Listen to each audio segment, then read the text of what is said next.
Umapila ang kinatawan ng unang distrito ng lalawigan ng Aklan kay Pangulong Ferdinand R. Marcos Jr. na kung maaari ay i-exempt sila sa 2026 ban sa mga bagong alokasyon para sa mga flood control projects.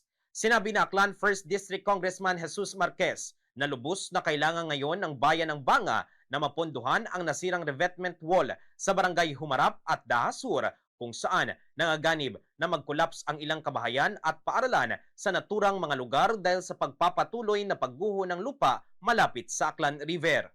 Ito aniya ang dahilan kung bakit sumulat siya sa Malacanang at binigyan ng kopya ng kanilang panawagan para sa tulong si DPWH Secretary Vince Dizon.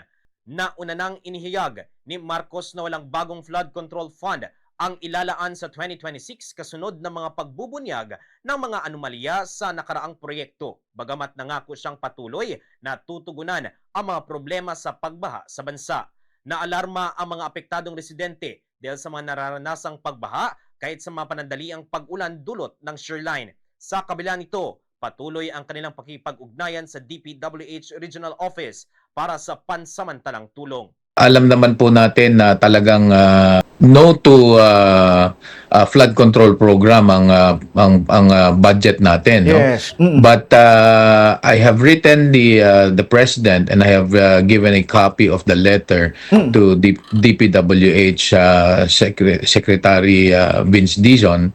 So I sent them a letter 2 weeks ago with pictures, with the plans that how to fix it. Si Aklan 1st District Congressman Jesus Marquez sa kanyang naging payag. Para sa Bombo Network News, mula dito sa Bombo Radio Kalibo, Bombo Vince Josh Reyes nag-uulat, and this is Bombo Radio Philippines, the #1 and most trusted source of news and information. Basta Radio, Bombo!